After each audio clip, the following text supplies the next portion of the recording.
ತಾಯಿ ಬಾರ ಮೊಗವ ತೋರ ಕನ್ನಡಿಗರ ಮಾತೆಯೇ, ತಾಯಿ ಬಾರ ಮೊಗವ ತೋರ ಕನ್ನಡಿಗರ ಮಾತೆಯೇ. ಹರಸು ತಾಯಿ ಸುತರ ಕಾಯಿ ನಮ್ಮ ಜನ್ಮದಾತೆಯೇ, ಹರಸು ತಾಯಿ ಸುತರ ಕಾಯಿ ನಮ್ಮ ಜನ್ಮದಾತೆಯೇ. ಡಾಕ್ಟರ್ ಎಂ ವೀರಪ್ಪ ಮೊಯ್ಲಿಯವರು ಕರ್ನಾಟಕದ ಮಾಜಿ ಮುಖ್ಯಮಂತ್ರಿಗಳು ಹಾಗೂ ಕೇಂದ್ರದ ಪೆಟ್ರೋಲಿಯಂ ಸಚಿವರಾಗಿದ್ದವರು. ಅವರು ಸಾಹಿತಿಗಳು ಹಾಗೂ ಕವಿಗಳು ಹಾಗೂ ವಿದ್ವಾಂಸರು, ಭಾಳಷ್ಟು ಪ್ರಶಸ್ತಿಗಳನ್ನು ಪಡೆದುಕೊಂಡವರು. ಅವರಿಗೆ ಕಾಸರಗೋಡಿನ ಬಗ್ಗೆ ಅಪಾರ ಒಂದು ಪ್ರೇಮ, ಒಂದು ಒಲವು. ಯಾಕಂದರೆ ಅವರು ಕಾಸರಗೋಡಿನ ರಾಷ್ಟ್ರಕವಿ ಶ್ರೀ ಗೋವಿಂದ ಪೈ ಅವರ ಬಗ್ಗೆ ಅಪಾರ ಪ್ರೇಮ ಇಟ್ಟುಕೊಂಡವರು.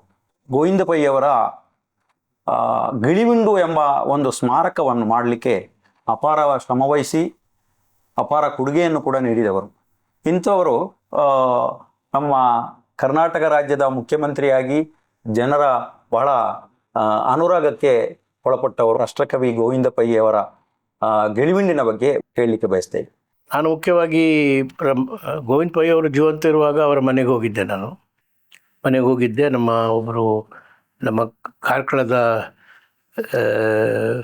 ಇವರು ಕಾಂತರಾಯಿ ವಿದ್ವಾನ್ ಅಂತೇಳಿದ್ರು, ಅವ್ರ ಜೊತೆಯಲ್ಲಿ ಹೋಗಿದ್ದೆ. ನಾನು ಪರಿಚಯ ಆಗಿತ್ತು. ಭಾಳ ನನಗೆ ಅವರ ವ್ಯಕ್ತಿತ್ವ ಕಂಡು ನಾನು ಬೆರಗಾಗಿದ್ದೆ, ಭಾಳ ಆಕರ್ಷಿತನಾಗಿದ್ದೆ. ಅಂದಿನಿಂದ ಅವರ ಅಭಿಮಾನಿ ನಾನು ಗೋವಿಂದ ಪೈ ಅವ್ರದ್ದು. ಆದರೆ ನಾನು ಆಮೇಲೆ ಅಲ್ಲಿ ಗೋವಿಂದ ಪೈ ಅವರ ಹೆಸರಿನಲ್ಲಿ ಒಂದು ಕಾಲೇಜ್ ಮಾಡಬೇಕು ಅಂತೇಳುವಾಗ ಕೂಡ ನಾನು ಇಲ್ಲಿ ಹಣಕಾಸಿನ ಮಂತ್ರಿಯಾಗಿದ್ದೆ. ಆಗ ಸಾಕಷ್ಟು ಸಹಾಯ ನಾವು ಮಾಡಿದ್ದೆವು. ಅನಂತರ ಆವಾಗ ಸುಮಾರು 1980ರಲ್ಲಿ ಕೂಡ ಈ ಗೋವಿಂದ ಪೈ ಅವರ ಮನೆಗೆ ಸ್ವಲ್ಪ ಪುನರ್ಜೀವನ ಮಾಡಲಿಕ್ಕೂ ಕೂಡ ನಾವು ಗ್ರಾಂಟ್ ಕೊಟ್ಟಿದ್ದೆವು ಕರ್ನಾಟಕದಲ್ಲಿ. ಆದರೆ ನಾನು ಕೇಂದ್ರ ಸಚಿವನಾಗಿದ್ದಾಗ ಅಲ್ಲಿ ಭೇಟಿ ಕೊಟ್ಟೆ. ನನಗೆ ಭಾಳ ಆಘಾತ ಆಯಿತು ಅದನ್ನು ನೋಡಿ. ಯಾಕಂದರೆ ಈಗ ಯಾವುದು ಗಿಳಿವಿಂಡು ಅಂತೇಳಿ ಅವರ ಸ್ವಂತ ಮನೆ ಏನಿದೆ ಅದು ಮಳೆ ಸೋರ್ತಾ ಇದ್ದು ಭಾಳ ನಾದುರಸ್ತಿಯಲ್ಲಿತ್ತು. ಅದೇ ಪ್ರಕಾರ ಅಲ್ಲಿ ಒಂದು ಹಾಲ್ ಇತ್ತು, ಅದರ ಹಾಲ್ ಕೂಡ ಭಾಳ ನಾದುರಸ್ತಿಯಲ್ಲಿತ್ತು. ಒಂದು ರೀತಿಯಲ್ಲಿ ಸಂಪೂರ್ಣ ನಿರ್ಲಕ್ಷಿಸಲ್ಪಟ್ಟಂಥ ಒಂದು ಹಾಳು ಹಂಪೆ ಇದೆಯಲ್ಲ, ಅದೇ ಪ್ರಕಾರ ಇದ್ದದನ್ನು ನೋಡಿ ನನಗೆ ಭಾಳ ಆಘಾತ ಆಯಿತು. ನಾನು ಆವಾಗ ನಿರ್ಣಯ ಮಾಡಿದೆ, ನಮ್ಮ ಡಾಕ್ಟರ್ BA ವಿವೇಕರಾಯ್ ಏನು ವಿದ್ವಾಂಸರಿದ್ದರು ಅವರನ್ನು ಕರ್ಕೊಂಡು ಹೋಗಿದ್ದೆ. ಆಗ ನನಗೆ ಭಾಳ ದೊಡ್ಡ ಆಘಾತ ಆಯಿತು. ಇಲ್ಲ, ಇದನ್ನು ಸರಿ ಮಾಡಲೇಬೇಕು ನನ್ನ ಜೀವಿತ ಕಾಲದಲ್ಲಿ ಅಂಥೇಳಿ ನಾವು ಏನು ಮಾಡಿದೆವು ಅಂತೇಳಿದರೆ ಒಂದು ಟ್ರಸ್ಟ್ ಮಾಡಿದೆವು ಆವಾಗ. ಯಾಕಂದರೆ ಅಲ್ಲಿ ಒಂದು ಕಮಿಟಿ ಇತ್ತು. ಆ ಕಮಿಟಿ 70-75 ವರ್ಷಗಳ ಕಾಲ ದೊಡ್ಡ ದೊಡ್ಡ ವಿದ್ವಾಂಸರ ಕಮಿಟಿಯಲ್ಲಿದ್ದರು. ಈ ಕರ್ನಾಟಕದ ಶಿವರಾಮ್ ಕಾರಂತರು ಇದ್ದರು, ಗುಂಡಪ್ಪನವರು ಇದ್ದರು, ದೊಡ್ಡ ದೊಡ್ಡ ಸಾಹಿತಿಗಳು ಅದರಲ್ಲಿ ವಿದ್ವಾಂಸರು ಇದ್ದರು. ಆದರೆ ಅದು ಎರಡೂ ಕನ್ನಡ ಮತ್ತು ಮಲಯಾಳಂ ಎರಡಕ್ಕೂ ಸಂಬಂಧಪಟ್ಟದ್ರಿಂದ ಇಬ್ಬರು ಆಗಾಗ ಸಹಾಯ ಮಾಡಬೇಕು ಅಂತ ಮನಸ್ಸಿದ್ದರೂ ಕೂಡ ಅದನ್ನು ಸರಿಯಾಗಿ ನಿರ್ವಹಿಸ್ತಿರಲಿಲ್ಲ. ಇದನ್ನು ನಾನು ಒಂದು ಟ್ರಸ್ಟ್ ಮಾಡಿದೆ. ಯಾಕಂದರೆ ಏನಾದರೂ ಸಂಪನ್ಮೂಲ ಜೋಡಿಸಬೇಕಾದ್ರೆ ಅದು ಸರ್ಕಾರಕ್ಕೆ ಕೊಡಲಿಕ್ಕಾಗೋದಿಲ್ಲ. ಅದಕ್ಕೆ ಅದು ಟ್ರಸ್ಟ್ ಮಾಡಿದರೆ ಅದರಿಂದ ನಾವು ತಗೊಳ್ಬೋದು. ಆ ಭೂಮಿ ಕೂಡ ಆವಾಗ ನಾವು ನೋಡಿದಾಗ ಏನು ಪ್ಲಾಟ್ ಇದೆ, ಅದು ಏನೋ ಒಂದು 3-4 ಎಕರೆ ಏನಿದೆ, ಅದು ಕೂಡ ಅವರ ಗೋವಿಂದ ಪೈ ಅವರ ಸಂಬಂಧಿಕರ ಕೈಯಲ್ಲೇ ಇತ್ತು. ಅದು ಹಕ್ಕು ಎಲ್ಲ ಪತ್ರ ಅವರ ಕೈಯಲ್ಲೇ ಇತ್ತು. ಅವರು ತುಕಾರಾಮ್ ಪೈ ಅಂಥೇಳಿ ಅವರಿಗೆ ಸಂಬಂಧಿಕರು, ಅವರ ಫ್ಯಾಮಿಲಿ ಅವರ ಕೈಯಲ್ಲಿತ್ತು ಅದು. ಅದಕ್ಕೆ ನಾನು ಮೊದಲು ಮಾಡಿದ ಕೆಲಸ ಏನಂತೇಳಿದರೆ, ಈ ಪ್ರಾಪರ್ಟಿ ಇದೆಯಲ್ಲ ಅದು ಇನ್ನು ಮುಂದೆ ಅದು ಹೋಗಬಾರ್ದು, ಅವರ ನೆನಪಿಗಾಗಿ ಒಂದು ಸ್ಮಾರಕ ಕಟ್ಟಬೇಕಾದ್ರೆ ಮೊದಲು ಆ ಪ್ರಾಪರ್ಟಿ ನಾವು ಕೇರಳ ಸರ್ಕಾರಕ್ಕೆ ಕೊಟ್ಟುಬಿಡೋಣ ಅಂಥೇಳಿ ಅವರಿಗೆ ಹೇಳಿ ಆ ಪ್ರಾಪರ್ಟಿಯನ್ನು ನಾವು ಕೇರಳ ಸರ್ಕಾರಕ್ಕೆ ಅದನ್ನು ಕೊಟ್ಟೆವು. ನಾವು ಅದನ್ನು ರಿಜಿಸ್ಟರ್ ಮಾಡಿದೆವು. ಸೇಲ್ ಡೀಡು ಕೂಡ, ಗಿಫ್ಟ್ ಡೀಡು ಕೂಡ ರಿಜಿಸ್ಟರ್ ಆಯಿತು.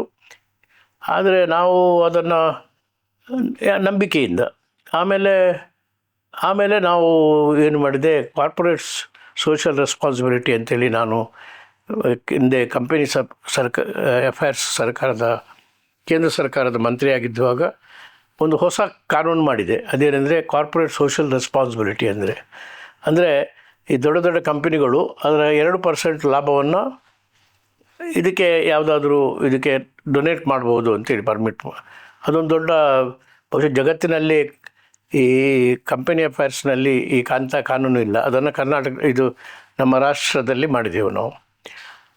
ಅದೇ ಪ್ರಕಾರ ನಾವು ಕೆಲವು ಆಯಿಲ್ ಕಂಪನಿಗಳು ನಮ್ಮ ಅಧೀನ ಇತ್ತು. ನಾನು ಪೆಟ್ರೋಲಿಯಂ ಮಂತ್ರಿಯಾಗಿದ್ದೆ. ಅಲ್ಲಿ ಕೊಚ್ಚಿನ್ನಲ್ಲಿ ಒಂದು ಭಾರತ್ ಪೆಟ್ರೋಲಿಯಂ ಕಂಪನಿ ಇತ್ತು. ಇಲ್ಲಿ ಮಂಗಳೂರಿನಲ್ಲಿ MRPL ತೈಲ ಪರಿಷ್ಕರಣ ಇತ್ತು. ಆದ್ದರಿಂದ ನಾವು ಏನು ಮಾಡಿದ್ದೆವು ಅಂದರೆ ನಾವು ಡೊನೇಷನ್ ಕೇಳಿದೆವು. ಅವರು ಹಣ ಕೊಟ್ಟರು. ಕರ್ನಾಟಕ ಸರ್ಕಾರದಿಂದ ಡೊನೇಷನ್ ಕೇಳಿದೆ, ಮುಖ್ಯಮಂತ್ರಿಗಳಿಗೆ ಹೇಳಿದೆ. ಕೇರಳ ಗೌರ್ಮೆಂಟು ಕೂಡ ಬರದೆ ಅವರು ಅಷ್ಟು ಹಣ ಕೊಡಲಿಕ್ಕಾಗಲಿಲ್ಲ ಅವರಿಗೆ ಬೇರೆ ಬೇರೆ ಹಣಕಾಸಿನ ತಾಪತ್ರಯ ಇದ್ದಿರ್ಬೋದು. ಆದರೆ ಕರ್ನಾಟಕ ಸರ್ಕಾರ ಸುಮಾರು ಒಂದು 2 ಕೋಟಿ ರೂಪಾಯಿ ಅವರು ಕೊಟ್ಟರು ನಮಗೆ. ಆದ್ದರಿಂದ ಅದನ್ನು ಸುಮಾರು 5-6 ಕೋಟಿ ರೂಪಾಯಿ ಖರ್ಚು ಮಾಡಿ ನಾವು ಗಿಳಿವಿಂಡು ಅಂತೇಳಿ ಅದನ್ನು ಒಂದು ದೊಡ್ಡ ಪ್ರಾಜೆಕ್ಟ್ ಮಾಡಿದ್ದೆವು ನಾವು, ಮಾಸ್ಟರ್ ಪ್ಲ್ಯಾನ್. ಅದರಲ್ಲಿ ಗಿಳಿವಿಂಡು ಅಂತೇಳಿ ಅವರ ಮನೆಗೆ ಹೆಸರು ಕೊಟ್ಟೆವು. ಆಮೇಲೆ ಒಂದು ಭವನ ಅಂತೇಳಿ ಅಲ್ಲಿ ಅದೇ ಭವನದಲ್ಲಿ ಕೂಡ ಅದನ್ನು ತಯಾರು ಮಾಡಿದೆವು. ಗಿಳಿವಿಂಡು ಅಂತೂ ಸುಸೂತ್ರವಾಗಿ ಆಯಿತು. ಅಲ್ಲಿ ಒಂದು ಎಕ್ಸಿಬಿಷನ್ ಕೂಡ ಮಾಡಿದೆವು ಮತ್ತು ಯಾವುದೇ ಚಟುವಟಿಕೆಗಳಿಗೆ ಅದು ಸಿದ್ಧವಾದಂಥದ್ದು ಆಯಿತು. ಆದರೆ ಈತನ ಮಧ್ಯೆ ಈ ಕೇರಳ ಸರ್ಕಾರ ಒಂದು ಕಮಿಟಿ ಮಾಡಿದರು ಅದಕ್ಕೆ.